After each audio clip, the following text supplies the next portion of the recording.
Go, go, go, go, go. Dracula. It's a story about a vampire who moves to London. Gross. So a bunch of white people decide to kill him. Because they're like, hey, you like turning my wife into a vampire. Woo! Yeah.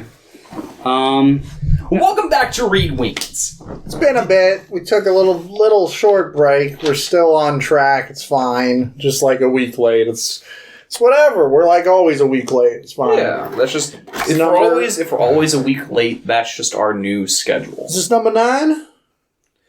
Can I get a large number 9, an extra number 3 with extra cheese and yeah, there's number 9, episode number 9, number 9.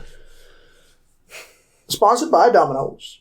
Eat fresh. Not sponsored, by the way. Always sponsored by Domino's. Never sponsored by Domino's. Domino's, if you want to sponsor us, but not sponsored. Sponsored by Domino's. We read Bram Stoker's Dracula. Or let's just.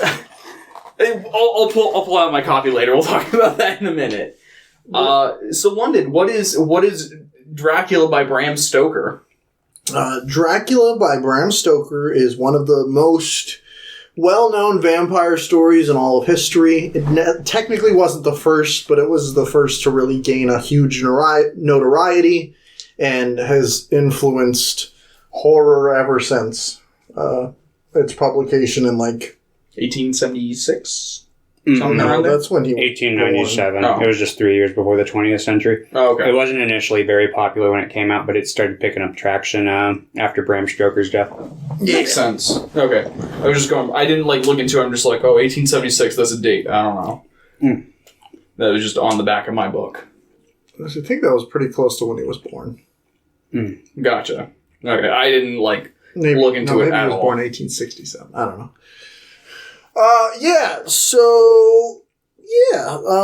Dracula.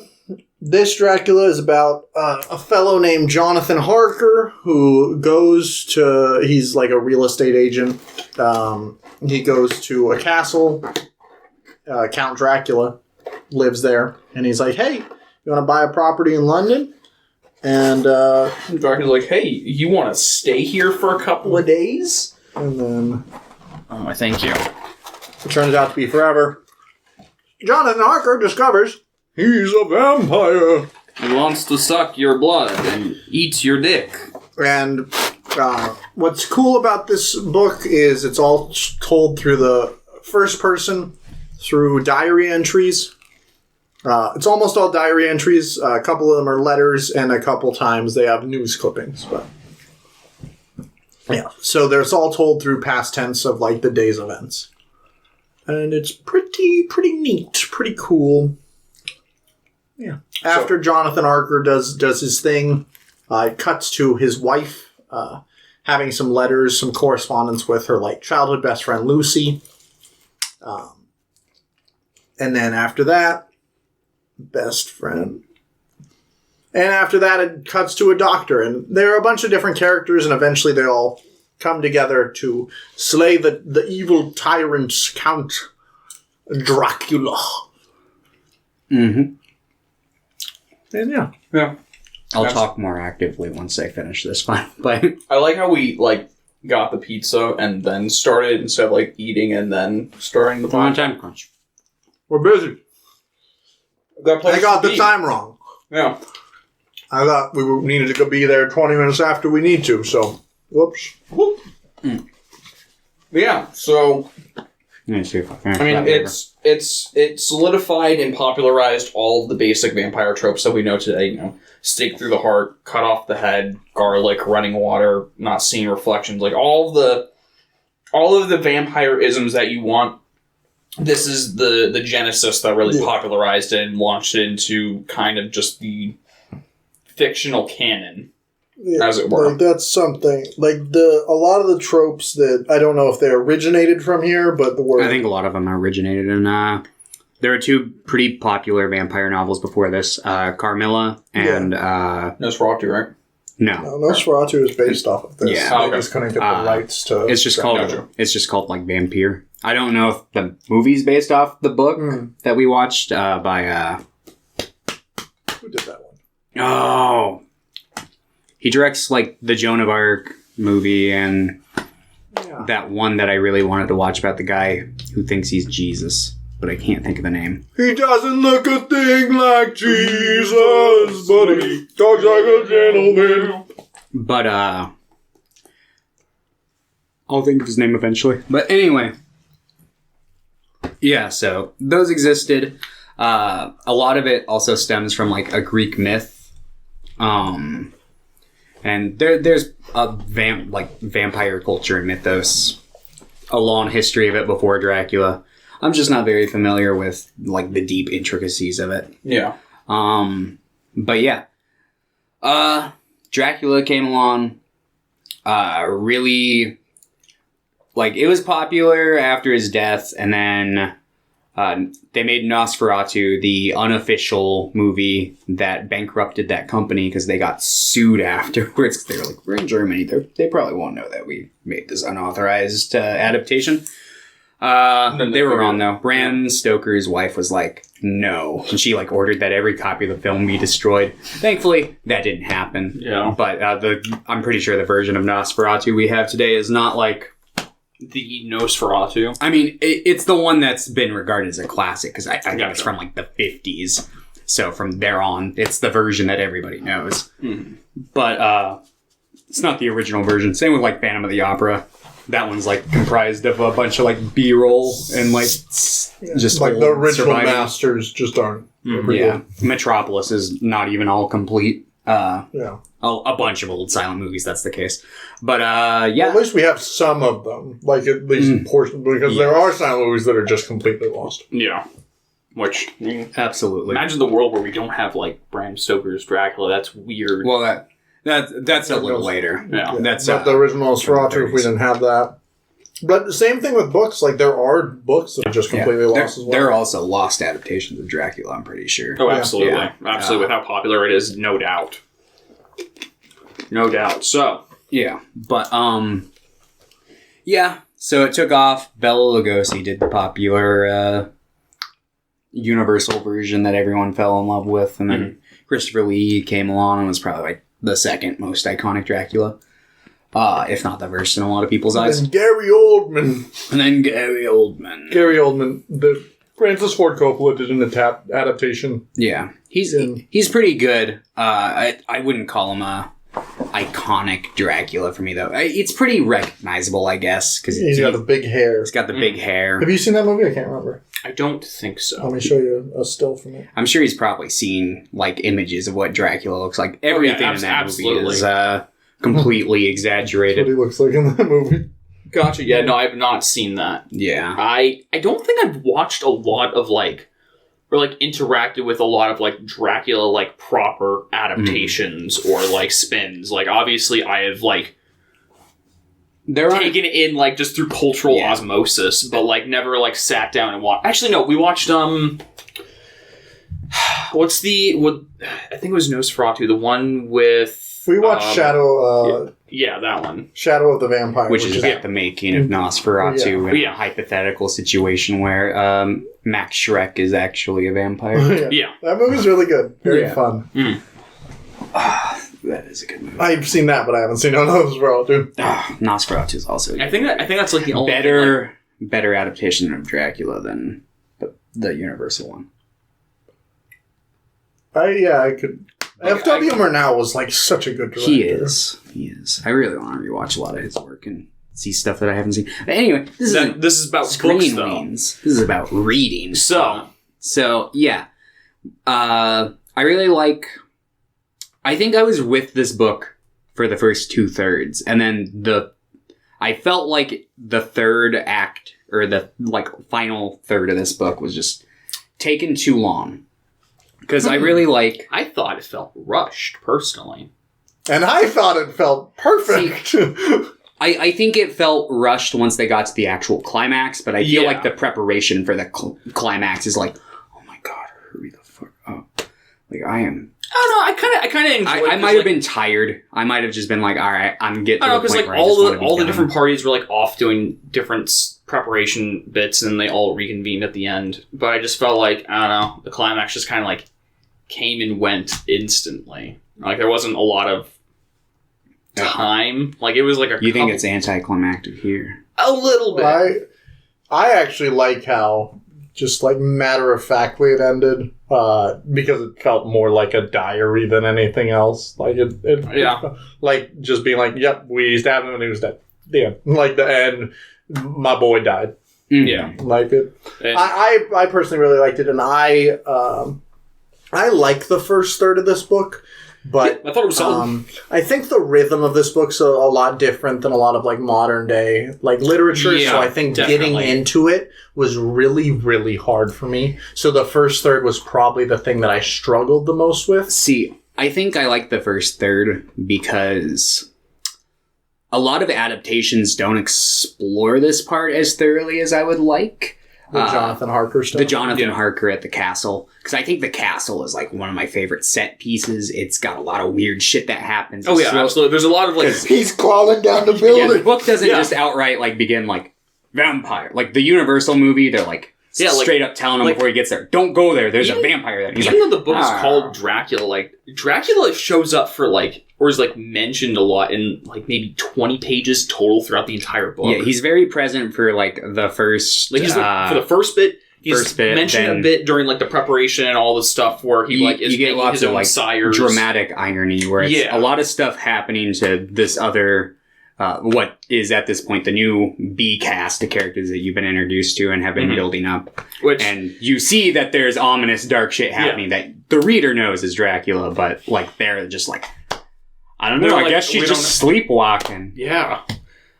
Just losing a lot of blood, we don't know why. Also, while I was reading, because I forgot what the term first person was, I'm like, oh hey, it's like found footage in a book.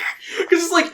which is just a great glimpse of how my mind works. It's just like, you know, you're not like experiencing it as like things are happening. Everything is past tense. You're getting fed this like organized breadcrumb of like this person's entry, this news clipping, this letter, this thing. You know, which is cool. It's fun, and like you mentioned, like it definitely took a bit to get into it. But once I got into the rhythm of like, okay, we're kind of hopping around. You know, getting perspectives of what everyone's doing, I thought was pretty cool. You know? Yeah. I think the closest thing that modern day things have done is like probably Game of Thrones. Because that's how, at least the show is structured. You're hopping around from different characters' perspectives, but everyone's on the same, you know, timeline for the most part. Yeah, I mean, there's other stuff that does that. But that's like, just pull an example out. Yeah. Yeah, no, it was certainly popular for the time period. Like, I think Frankenstein's written in the same style. I think so. I hadn't read Frankenstein since high school. Yeah, I've read I was reading the first little bit of it.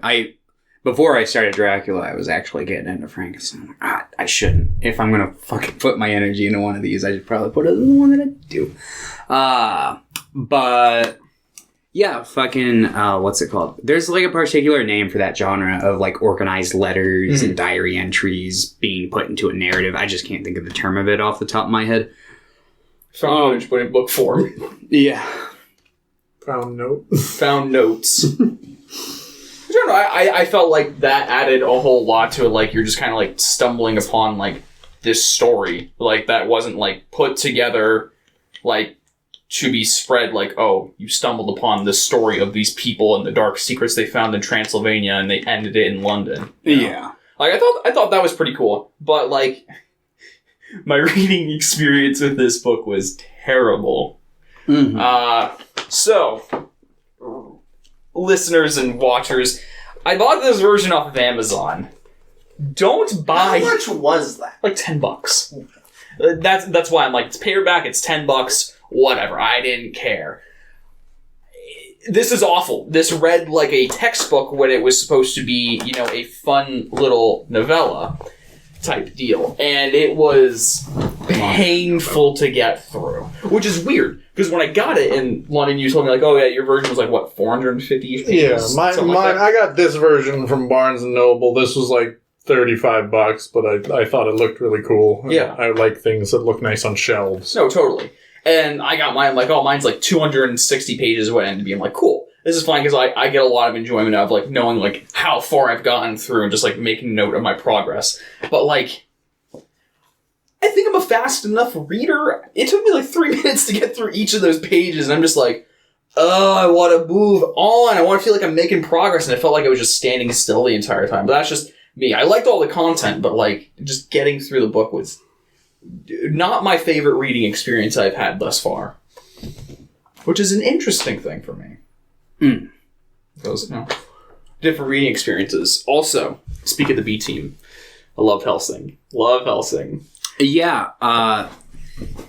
This is because like I've seen a lot of the adaptations, and there's not a lot of adaptations where I've really resonated, or not resonated, but like liked Van Helsing. Like I find he's either just kind of like a scumbag, like in the Coppola version, or he's written to be like the badass monster hunter.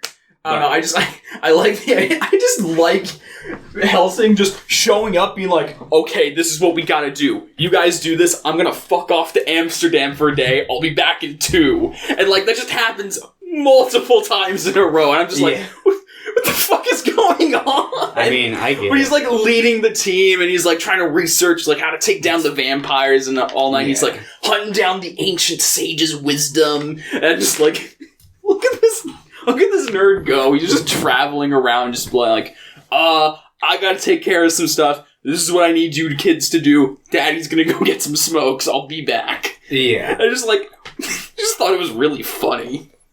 Yeah. No, I certainly, I found definitely humor to that, where it's just like, he knows what's going on. He's like, oh, fuck. All right, I need to go home. And I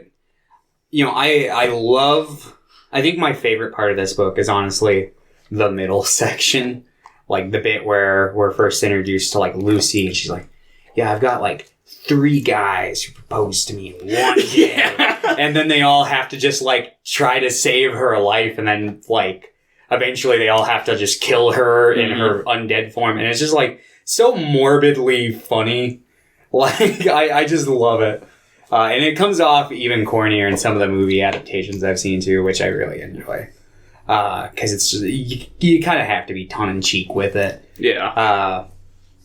But yeah, I find it funny. Obviously, there's like some things that kind of irk me about the book, but I also have to consider, I guess, the time period it was written in.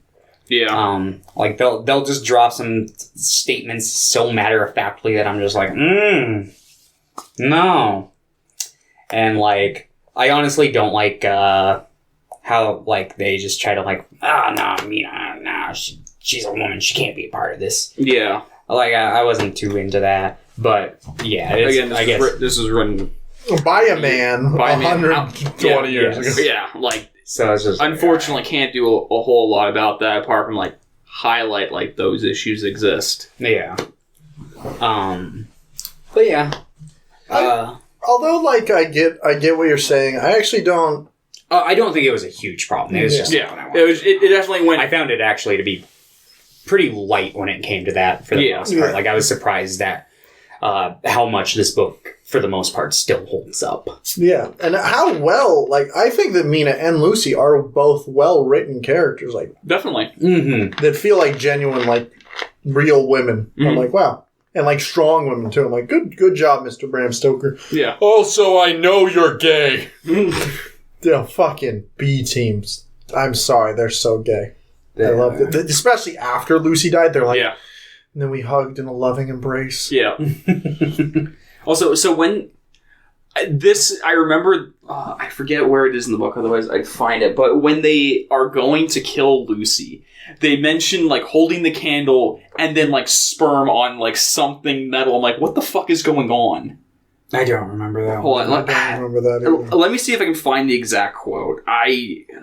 One of my favorite quotes from the book, I really like when Dr. Seward... Seward? Is that his name? Seward.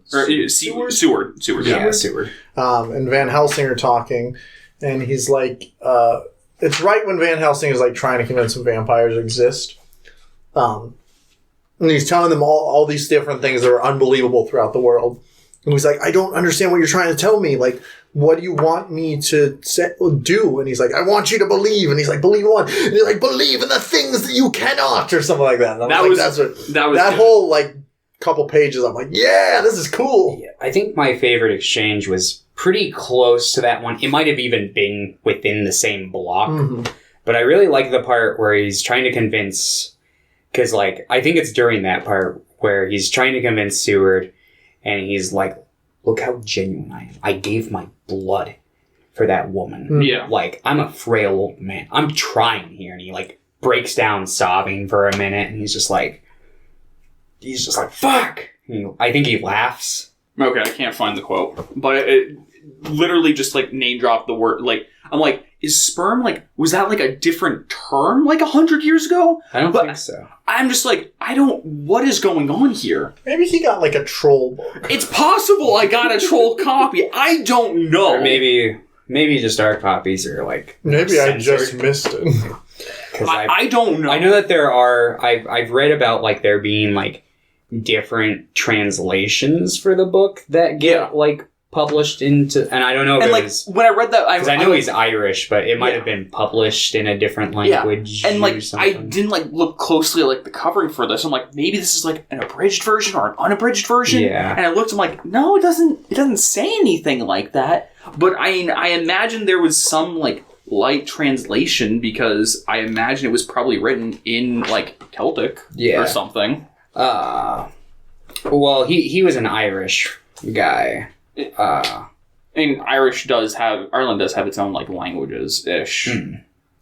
So maybe. So there was probably like some amount of translation work in it. I don't doubt. Yeah, because I've heard like I've seen some reviews for some of the cheaper copies. It's online. in English. Oh, it was in English? Yeah. Okay. I've seen like reviews for some of the copies online where they're talking about how it seems like it was like ran through like a translator or something, like where it comes off as super stilted and like wooden. No, but I don't know. Yeah, no. Apart from like that, literal like just one word that I'm just like, what the fuck is this trying to mean? Like, I thought it was really good. Like, definitely what you were talking about, like the whole like, I need you to believe, and he like opens the coffin after they like supposedly buried Lucy. Does she look dead? He's like, okay, if she's dead, why is she not in her coffin? He's just like, I don't know. And Helsing is just like, dude. Like, I don't know what more proof you need, but I guess I'll find you more proof. And then he does, and then Jonathan's like, okay, you're right. Yeah. No, I definitely thought that was really good. I liked a lot of the characters. Like, yeah. Like, for it being as old as it is, the characters, and, like, as known as, like, the lore for Dracula is, like, the characters felt good. They felt very well written. I liked, how Lucy was introduced as, like, oh, the girl who 3 men have proposed to, but she's, like, genuinely struggling with what's going on. Oh, yeah. No, definitely. Yeah. No, I really like this story. Mocked Mercana. That was the Icelandic version of Dracula. I think that's probably what you've... that has a bunch of differences, apparently. Oh, okay. A bunch of, like, the length is abridged. There's a preface at the beginning. Characters' names are changed. Apparently, like, it's quite a decently different experience. Okay. Interesting. But, yeah, Dracula. I want to suck your blood. Whenever Dracula was, like, being mentioned, like, in the current events, anytime he had dialogue, he was just like, bleh, I am Count von Dracula, bleh. In my head, I'm just like, there's no other, like, I can't read Dracula dialogue and not be like, bleh, about it. Fair. Oh. Yeah, I mean, like... Yeah, all I was thinking about this whole book was, like, how gay it was. And that's a pretty big, like, interpretation from most people, from a lot of, like, scholars, that, like, a lot of it is about, like, sexual and gender expression. And in general, vampires have been, like, a storytelling device for, like, sexual awakenings or sexual abuse. Like, they're used a lot in stories for things like that. And especially, like, near the beginning, Jonathan Harker and, like, Dracula stuff is just, like, very gay. Yeah, and it trails through the book. Like, Lucy and Mina are pretty gay. Like, there's a part where she just candidly is like, and I undressed Mina, or Lucy. And I was in love with it. Like, literally. Yeah, there's parts where she's like, oh man, I bet. I'm like looking at Lucy and think, wow, she's real cute. I wonder what her suitors would think. After the suitors had to see Lucy like die, they literally just broke, and then they shared in each other's embrace. I'm like, the rest of the book, they're just like, these are my best friends. Yeah, right, boys. They're just like, we went through hell together. We all bonded over the death of Lucy, and we're gonna be tight as fuck. And then Jonathan and Mina, who are off, they're like, what? You were close with Lucy?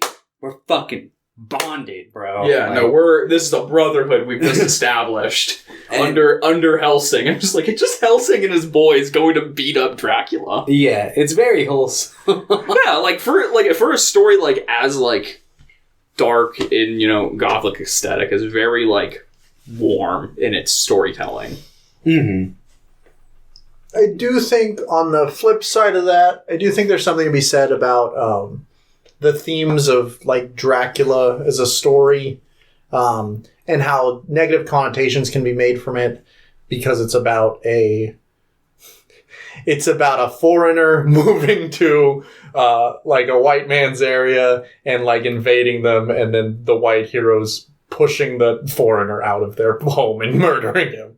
Like, and this has been like a thing that has been relevant in its historical connotation for quite a while, and it's something to look at. I don't think you're like, I don't think it's necessarily supposed to imply anything by that. 'Cause No. I mean, like, if you look at Dracula, a lot of the people like in Transylvania, they're like, well, yeah, fucking don't go there. Like, that's bad news over there. But at the that's same the creepy time, castle on the hill. But that we I don't get what go you're to. saying. Yeah. at the same time, it's also like a lot of. I think the book does unknowingly, I guess, it villainizes Romani people quite a bit. Yeah. It uses the G term, which I'm not going to use. Yeah. And it's like obvious they could just be scared for their lives, but like that's the only time we see them is when they're working for Dracula. I'm like, that's a little annoying.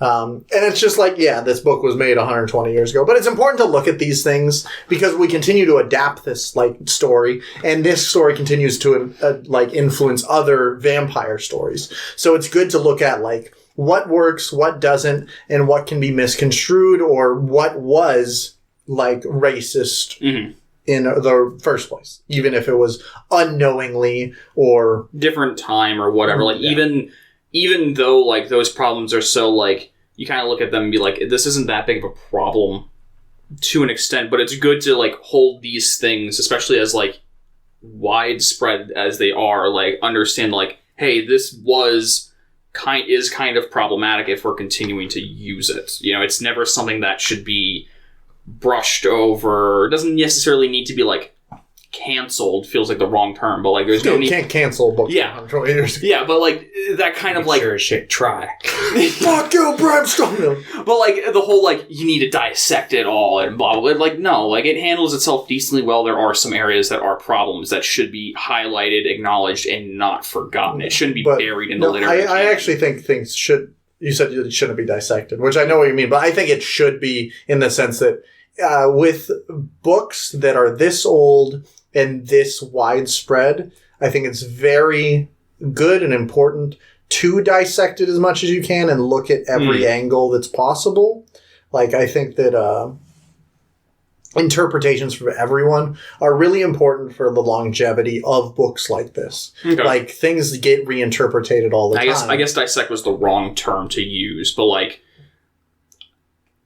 it shouldn't necessarily be scrutinized in the sense that people shouldn't read it. Absolutely. People should read it. Absolutely. But people should be aware of things that are problems in books, even no matter how old. It's the same thing when you're watching a movie from the 1920s that is like racist or that has like might have some behavior in it that you might not register. Like it's a different time. You watch it and you understand that, but that doesn't like.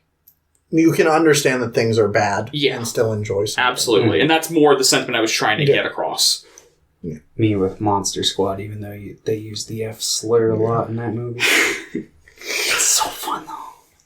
Wolfman's got nards.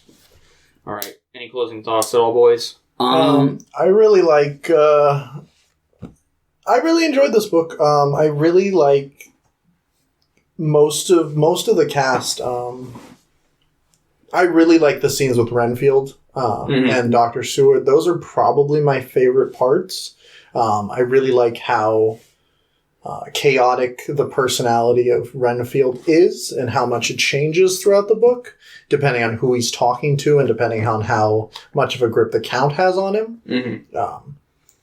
So Renfield might have been like one of my favorite characters. I do really enjoy Jonathan Harker's stuff. I kind of want to I'm not going to reread it anytime soon, but I do want to reread it with a better understanding of how the rhythm of the book is, because I think I'd get more out of the first section of the book. Because I really enjoyed the idea of it, and I really enjoyed the events, but it was just hard for me to read a lot of it. And yeah, just a very gay book. At the closing note says, it says, Godalming and Seward are both happily married. You cannot tell me they're not married to each other. I know they are. Yeah, no, I read that. I'm like, oh, I see you. You're trying to be like, who they're knows? Fucking married. I know it. Yeah, they're banging. Yeah. And this also had a much happier ending than I was expecting. Like, Quincy died, which was sad, but he also was like probably my least favorite of the like group. Just because I felt like he did the least. Yeah, he was definitely the least active.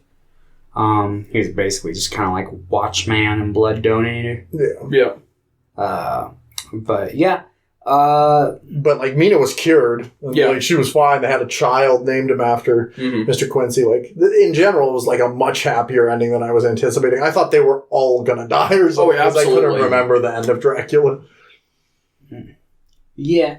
No, they definitely triumph. I think it's interesting. Actually, I'll save that thought for when we go into the movies because it's more movie-centric. But alright. I think that this would be a fun way to close off the episode. If you guys had to, like, pick an actor now to play Dracula in a modern adaptation, who would you pick? I know who I'm going with. So, like, I think they describe Dracula as kind of like a smaller guy, like not like, but then he was like lifting shit. I actually think Dracula. I would like to see Dracula as like a bigger guy. I think that more swollen to like the usual like length. Because a lot of the adaptations also talk about how like he was a warlord for centuries and stuff. So I'm gonna go with Adam Driver. Adam Driver wouldn't be a bad choice. Like I think Dracula. That would be a really cool like. Dramatic, like intimidating presence over than like the mysterious presence. I think that'd be an interesting interpretation if they were going to keep doing like a different thing. Or let's see. I think my pick, but mainly it's just kind of like the face. Who? I forget his first name, but Eccleston. Dr. Christopher Eccleston. Christopher Eccleston, yeah. He's see kind of him got like the like Dracula. sharper facial features that I always associate with Dracula. Yeah, he's got kind of a Bela Lugosi look to him. Definitely. And I don't know, he was one of my favorite doctors. I generally enjoy him in most things that I see him in. He's always a joy for when he shows up. They have a Dracula adaptation where it's just like, oh yes, Dracula is played by Christopher Eccleston. Van Helsing is played by Peter Capaldi. Dr. Seward is played by David Tennant. Quincy Morris is played by Matt Smith. It's just all the doctors. It's all the doctors. See, I think my dream Dracula would be Van Helsing, played by Willem Dafoe. And Dracula played by Robert Pattinson. Because Robert Pattinson gets to like redeem himself. Okay. And also, I was just looking this up. I was just like, I wonder if anyone's done any cool photoshops of Robert Pattinson as Dracula. Apparently, he's a distant relative of fucking Vlad the Impaler. So, which is who Dracula's based on. Well, I knew that. I knew that part of the lore, but I'm just like, I was not aware. That's pretty cool. Yeah. So it's like, oh, yeah, he'd probably be perfect for the role then. Definitely. So Robert Pattinson, if you're watching, try to find a Dracula adaptation to be in, and make sure it's a good one because I respect you. Yeah. Don't want to who? This is kind of a weird one. I think his name's Trevante Rhodes from Moonlight, the older version of the main character. Okay.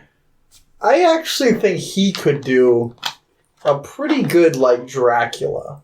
I think he's got kind of a suaveness for the interactions with Jonathan Harker at the beginning. Mm-hmm. But it's in my head, even when I'm reading this, they talk about how he's kind of gross, but I always think of Dracula as really a lot of the adaptations have made him suave instead of gross. Because it's just and I think that's just the kind of thing with vampires. Vampires are in people's minds are attractive figures that seduce you into the night. Well, and this one is he was creepy and gross and smelled until he drank blood, and then he was he's sexy. I think the seduction angle works because vampires are immortal in a sense, and that is something that is an attractive thing to be able to bestow onto people. So I have Trevante Rhodes, that guy. I see it. Anybody should go watch Moonlight. True. But yeah, I would say I would definitely highly recommend this book. I do think it might take you a little bit to get into, but it's worth it. I really do like this book quite a bit. Mm-hmm. I also agree. Read it. It's popular, and it's widespread. Don't read this version of the book. It's so bad. Which is funny because it's so funny because it's literally. I would assume you would have gotten just a small I didn't think it would. Yeah. I didn't think it would be like this. It literally just looks like I went to a printer and printed this out. I think you guys are being too hard on it. It's I really hate having to read a long line of text. It breaks up my reading, really. I need to be able to read it See, I kind of like having long text. It depends. I'm in mood for different things sometimes. Definitely, and I like it because I can just hold it far away. And then see, and that's not how I read most of the time. See, most of the time I read while I'm sitting or reading down. I do too, but I read in front of my face. I've always been one of these readers. So I have the book this, and that probably plays into where sometimes it's on a table, and I'm I wouldn't think doubling the length of it would on a page would matter, but it really was irritating for me. You just need to work out that reading muscle. I think my reading muscle's fine enough. It's just I have preferences apparently. Yeah, well, you're used to reading now. Yeah, no, that's the same thing. That's what I like about reading on a phone, reading on smaller books, or even just too long of it just breaks up my reading. I agree. But yeah, read it. Read Dracula. Good. It's good. Come here. Next time we're gonna be reading this.